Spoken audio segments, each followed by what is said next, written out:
Llegó el momento de darle la bienvenida a Hiromi Castro. Pero ustedes me van a dar un infarto. Tenemos una discusión de escudo Me van a dar un infarto ustedes porque es a mí que... Bueno, sí, es verdad. Nosotros estamos viendo cuáles son las banderas que no tienen el escudo. En este eso momento, es una moda ahora. La moda, como en un arte que no se vea que la bandera sale ondeada, tú no sabes, por ejemplo, miren, ese arte que vimos de un anuncio de la presidencia, la bandera está ondeada, ¿verdad? Ahí no se sabe si el escudo está. Terrero tiene un pin, ¿verdad? Terrero dice que ese pin es muy chiquito, eso tiene sentido, sí, claro, ¿verdad? O sea, no es verdad que cuando no cabe, o cuando un diseñador, no, que ya son las 8, que suba la bandera. Ah, sí, sí. Mira, enfócalo ahí. Oye, enfoca, haga un close-up al escudo. Voy a decir dos cosas. Que está mal el escudo. Ese escudo no es el correcto. Ajá. Lo vamos a cambiar, Mira la modelo que nos tiramos. Ay. Bueno. Pero ese es el escudo. La modelo ciudadana. Para que sepa que ese es el escudo. Ese escudo no es el escudo. De la sociedad civil. El que la cinta termina hacia arriba. Es el escudo correcto. ¿La cinta? Termina hacia arriba, no hacia abajo. Sí, es verdad. Es verdad. Y eso lo usa todo el mundo, señores, hasta la misma presidencia. Pero hay que estar claro.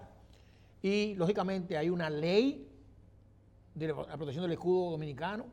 No, el hecho de que esté en la bandera es constitucional. Está en la Constitución. Sí. Además, el escudo es un símbolo cristiano, en todo el sentido de la palabra. Sí. En todo el sentido de la palabra. Que quienes concibieron la nación dominicana lo establecieron así. Dios, patria, libertad. Eso es real. Eso es real. Y la Biblia en un salmo específico abierto. Y conoceréis la verdad. Si no son cristianos, los que ateos, lo que sea, olvídense de eso, que la bandera vino con ese escudo.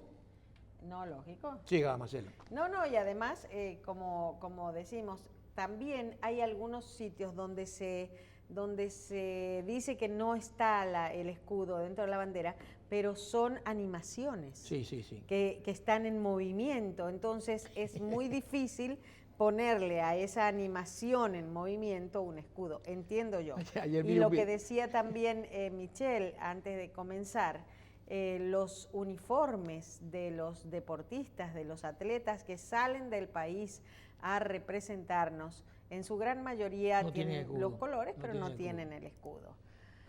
Marcela, ayer había un tipo llamando la atención de que no consumieran más leche carnezo. Yo lo vi. Él dijo que él no va a comprar más hasta que no la arregle. Primero se va a acabar las que tienen la despensa. Esa es la bebé que están ahí.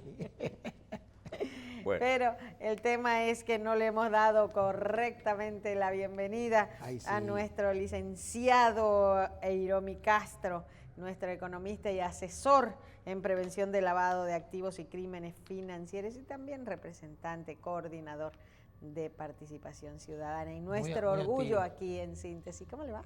Muy bien, gracias a Dios. Buenos días. Todo día muy activo. Sí. Hemos estado muy activos, pero realmente, señores, también la región ha estado activa, el mundo ha estado muy activo con una serie de sucesos que están aconteciendo que deben llamar la atención. Y quiero que antes de terminar comentemos eso, porque eso es para el final ya. Debo empezar comentando algunas noticias en una semana muy activa como la pasada.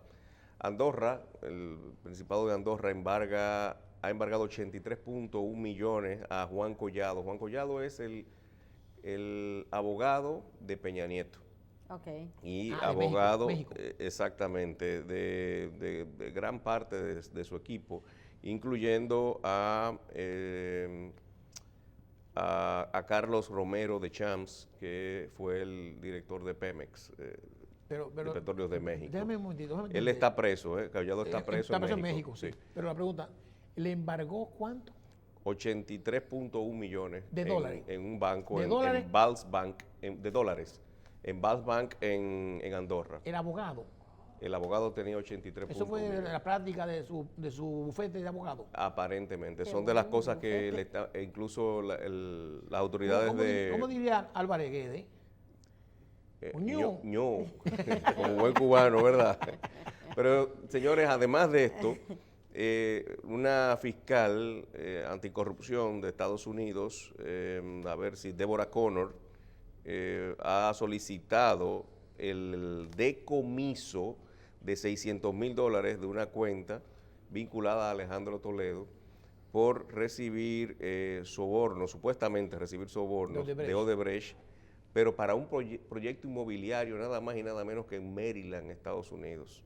Es decir, que parece que los tentáculos se han proyectado en el tiempo. $600,000 que recibió Odebrecht para un proyecto inmobiliario en Maryland. En Estados Unidos. Realmente en el proceso hay envuelto 1.200.000, leo aquí, pero lo que se han determinado en la cuenta son $600,000 aproximadamente. Ese es el neto. Ese es el neto. Lo otro es que el grupo de los G7 ha publicado el informe completo del impacto de los stablecoins mundiales, es decir, de las plataformas de monedas virtuales. Y ha dicho en su informe específicamente que no son seguras y que no aprobarán ningún tipo de monedas de manera formal hasta tanto no se aclare la situación de las monedas. No solamente eso, sino que las regulaciones la alcancen y que se establezca un régimen adecuado para fines de regulación y supervisión de las mismas. Este es el informe final de esa comisión de los G7. Y los delitos electrónicos ya siguen saliendo, es decir, publicando noticias sobre los delitos electrónicos. Recuerden que ya el fraude se hace vía electrónica, debido a que gran parte de las transacciones se hacen vía electrónica y de manera automatizada, por cierto. Dicen que en la región, solamente en Latinoamérica y en parte de Norteamérica, incluyendo México, las pérdidas rondan los $100,000 millones en la región. Esto llama la atención. Yo creo que incluso es para revisar. Una locura. Una locura, definitivamente. Gafi ha emitido una revisión de las listas que emite. Roja sigue estando Corea del Norte. Irán se mantiene en la lista negra. Creíamos que iba a migrar para la lista roja, pero lo han mantenido en lista negra. Cuando antes pensamos que iba a ir a lista gris oscurecida, es decir, que iba a disminuir, pero los problemas continúan. Lo mantienen en lista negra. En lista gris oscurecida no hay ningún país, pero en la lista gris han incluido a otros países. Sale Etiopía, Sri Lanka y Tunisia, pero se han incluido, señores, las Bahamas y Islandia. Entonces, vamos a la lista. Ahora hay 12 países incluidos en la lista gris. Bahamas, Botswana, Camboya, Ghana, Islandia, Mongolia, Pakistán, Panamá, Siria, Trinidad y Tobago, Yemen y Zimbabue. Cualquier tipo de negocio que se efectúe con nacionales de ese país, no, el Líbano no está incluido. O sea, tenemos dos países del Caribe. Y países con... Dos países del Caribe. Tres. Bueno, no, Bahamas es el norte. Estoy en Trinidad y Tobago, y Bahamas. Sí, y Panamá. Y Panamá, que está en el Istmo, ¿verdad? Claro, pero con los que más negocios tenemos es con Trinidad y Tobago y Panamá. Por el tema de combustible y eso. Combustible con Trinidad y Tobago, como hemos dicho antes, y Panamá, no solamente comercio. Recuerden que es uno de los países donde más contacto aéreo tenemos. Diariamente creo que son, solamente por las Américas son 5, y por Santiago, Punta Cana, es decir, al día deben de ser 8 vuelos diarios solamente a Panamá. ¿Alguna implicación para la República Dominicana con el tema de negocio? No, simplemente como siempre, es decir, hay que ampliar la debida diligencia, hay que hacer debida diligencia ampliada a todos los nacionales, empresas, es decir, personas físicas y jurídicas que pertenezcan a estos países. No está prohibido hacer negocio con ellos, simplemente ampliar la debida diligencia. ¿Y con los PEPs de esos países igual? Igual, no, con los PEPs más todavía, porque los PEPs como tales ya es un riesgo. Y finalmente, algo que tiene que ver con Panamá, una recomendación además, vean la película de Laundromat. Buenísima, la de los papeles de Panamá. Sí, la he visto anoche, pero la película, la noticia es se llama que... The Laundromat. Laundromat, es Mat. decir, como, mat, exacto, es como lavandería, es Sí, como sí, la, sí, sí. la Sí, mecanización del como una lavado, máquina de pero bueno, lavar. pero está traducida como la lavandería, está en Netflix, es una película de 95 minutos. Bueno, aquí están los detalles. Es de Steven Soderbergh y basado en un libro de Jack Bernstein. Es la historia de Mossin Fonseca, ¿verdad? Una parte, sí. Hay algo que hay que analizar en todo esto y lo hemos dicho anteriormente y quiero traerlo sobre colación para las personas que la han visto y a los que no la han visto. Yo no lo he visto. El reparto es de Meryl Streep, Gary Oldman, Antonio Banderas, Melissa Rauch y David Schwimmer, el actor de Friends, que mucha gente conoce aquí. Es muy interesante la película. La recomienda. Se entonces. torna un poco lenta y a quien no le gustan estos temas quizás hasta se duerma. Por ejemplo, mi esposa se durmió completamente y me dijo que en qué terminó y eso y creo que no la va a ver ya.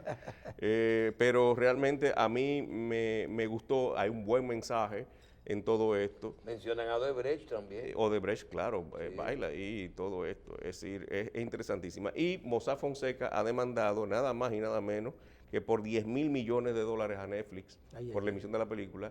Me extrañó que utilizaran el mismo nombre de Mossack Fonseca. Claro, no. Mossack Fonseca todavía está en una situación jurídica. No, bueno, está virtualmente cerrada, pero ellos tienen su domicilio todavía. Pero el hecho de que utilizaran sus nombres, sus mismos nombres, esto creo que fue lo que provocó la demanda. Y su forma de actuar, o sea, todo, o sea... El modus operandi. El modus operandi y todo eso, pero pueden utilizar el modus operandi sin mencionar los nombres y ahí yo creo que salvaría muchas cosas. De novela, y simplemente diciendo que fue en Panamá y todo el mundo ya sabría, ¿verdad? ¿Cuál es la situación? Pero expone el lado humano de los afectados. Es realmente interesante. La película son 95 minutos, acaba de salir la semana pasada. Toca el aspecto de las empresas que se hacían bien hechas, las empresas que se hacían para simular operaciones de seguro, las empresas que se hacían para corrupción, las empresas para contratistas. El guión empieza con eso, con una situación de seguros. La de Meryl Streep es esa. Esa es la situación y es sumamente interesante, por lo tanto... la recomiendo. Ahí está el traje. Bueno, algo... Que no la pongan mucho, que no sacan el programa del aire. Saquen eso. Sí, que derecho. Ya está bueno de YouTube. Derecho. Sí, los derechos. La película se la recomendamos, está en Netflix, como hemos dicho. 95 minutos hay algo interesante en todo esto. La película muestra cuando son hackeados. Se pasan también. Y todo esto, eso es verdad. Sí, 2 veces. Esa parte es real, pero debo decir algo. Los 11 millones de documentos que fueron extraídos de la base de datos de Mossack Fonseca fue apenas aproximadamente el 50-55% de las documentaciones que ellos tenían en su base de datos. Es decir, todavía quedó una parte. Ellos lograron bloquear una parte. Pararon la hemorragia. Del hackeo. Esto es sumamente interesante, señores, porque no es verdad, como dice la película, que todo empezó por una situación de Odebrecht. Es decir, todo empezó por la situación que se dio en Suiza con el HSBC y con los acuerdos. Y esto generó una serie de revelaciones que dieron al traste de cuáles eran las empresas que más gestaban operaciones desde paraísos fiscales. Y ahí sale el nombre Mossack Fonseca. Y de ahí viene entonces la focalización hacia esa empresa, que no es la única que hay en Panamá. No. Por Dios. Quizás sea la más grande. No. Sí, es la más grande o la segunda más grande, pero son muchas. Es decir, hay una serie, un tinglado de ellos mencionan de mucho en la película, y yo creo que ese es un regalo que nosotros podemos, vamos a decir, porque tú sabes que las leyes de lavado se van adecuando, todos los años hay cosas nuevas. Ellos mencionan mucho como que se atacó a Panamá Sí. y dejaron a Delaware afuera y que Sí, todo eso mencionan se mucho. gastaba en Estados Unidos y No, que no las solamente leyes y Delaware. que no gastan impuestos, y Texas, Las Vegas. Wyoming y Nevada, que son los Ajá. 3 estados donde hay laxitud para fines fiscales en Estados Unidos. Esa modalidad fiscal que tanto Terrero, que creo que fue el primero que mencionó aquí, Delaware, como un paraíso fiscal, que hay en Panamá de hacer empresas que no tienen que ser Entonces, el ilegales. domicilio, no ¿verdad? tiene que ser ilegales, no, o sea, jamás. estamos hablando de cientos de miles de empresas, de las cuales miles se usan para temas de lavado, de Evasión fiscal, que es precedente de lavado. No de ese tipo. Hablen un poquito de eso de la ley, ¿en qué cambia la ley en Delaware o en Estados Unidos, en esos paraísos fiscales americanos del resto de los países? Son 3. Miren, hace mucho la ODC, la Oficina para la Cooperación y Desarrollo Económico, estableció 4 puntos fundamentales para determinar si un país o un territorio era paraíso fiscal o no. Ellos eliminaron esto porque al aplicárselo a una serie de territorios y países, no aplicaban entonces como paraísos fiscales per se. Panamá era uno de ellos. Y eliminaron esos 4 puntos y simplemente lo han dejado a los organismos internacionales que establezcan listas como lo hace la Comunidad Europea. Recuerden que emitió una lista que luego fue... Pero las regulaciones son las mismas en todos los países para abrir una cuenta. No son las mismas. Y no es cuenta, básicamente es establecer las empresas y que el domicilio esté en un país y que tenga presencia física en un país y que se le apliquen impuestos si es local o si la propiedad es internacional. Por ejemplo, Suiza. Suiza es un paraíso fiscal, pero para extranjeros, no para los suizos. ¿Y Delaware? Delaware se pueden establecer empresas de una manera muy rápida, muy ágil. Y normal Pueden estar en un domicilio que sea compartido. No debe tener presencia física obligatoria en Delaware. Lo mismo en Nevada, lo mismo en Wyoming. Entonces eso es lo que hace atractivo a esto. Es decir, tú puedes declarar una empresa y tú no tienes que tener una oficina allí. Simplemente tú la declaras y se mantiene vigente. ¿Cuál es el beneficio? Porque antes te decían a ti. El beneficio es que tú tienes una empresa norteamericana y donde tú vas, tú puedes operar con ese nombre y con esa empresa, pero es una empresa que no está realmente físicamente donde... Y tiene excepciones también. Bueno, tienen excepciones porque es de propiedad extranjera, pero Claro. deben de pagar los impuestos y deben de declarar porque está hecha en Estados Unidos. Pero son impuestos mínimos. Porque yo tenía Son los impuestos establecidos. En Delaware, trabajando Recuerda en Estados que Unidos. los impuestos que no paga, son los impuestos estatales. Pero los federales, que pagan. Tienen que pagarlo y eso pasa en todo. Es como, yo le digo a algunas personas, señores, en la Florida están prohibidos los casinos y me dice, pues tú estás hablando locura. Yo he visto casinos en la Florida. Indios. Sí, pero están establecidos en las reservas indígenas. Y ahí no la alcanzan las leyes estatales. Wow. Porque las reservas indígenas se rigen por sus propias normas y por las leyes federales. Y por eso es que vemos que es en las reservas indígenas. Cuando usted ve un casino en la Florida, es que es una reserva indígena. Es decir, son de las situaciones que se dan de leyes, echa ¿verdad? la ley y echa la trampa. Echa la trampa. Se prohibió totalmente a nivel mundial, Aeromi, el tema de que también lo vi en la película, de las empresas con acciones al portador, o sea, que la acción física, Sí. el papel, te daba la propiedad de la empresa y, No establecía. y el tema de los directores, de la asignación de directores, vemos mucho como a una mujer le decía, te asignaron, Sí. te ascendieron en tu empresa, en que trabajaba en Mozart Fonseca. La propiedad. ¿Y en qué me pusieron? Ahí dicen, firme ahí 250,000 cambios porque se murió la mujer que era La propiedad la da la tenencia. Sí, que tiene el documento. Ya eso se prohibió ya. Gafi lo ha prohibido. Gafi no que lo ha prohibido, sino que ha instado a que esto se prohíba.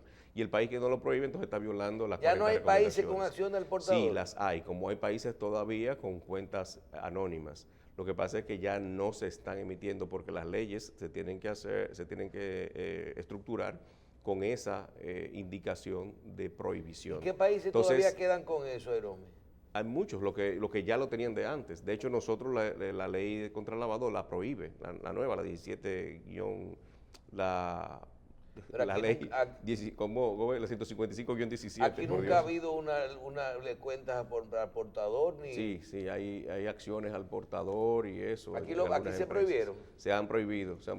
No, la nueva ley de sociedades. Exacto, la nueva ley de sociedades también lo ha prohibido y dio un tiempo para que las empresas que tienen acciones preexistentes, ¿verdad?, desde antes, entonces la regularicen. Esto es lo que ha pasado en los otros países. Por ejemplo, Suiza todavía tiene cuentas anónimas que datan desde la Segunda Guerra Mundial o de antes y que no han sido reclamadas y que hay un proceso en todo esto.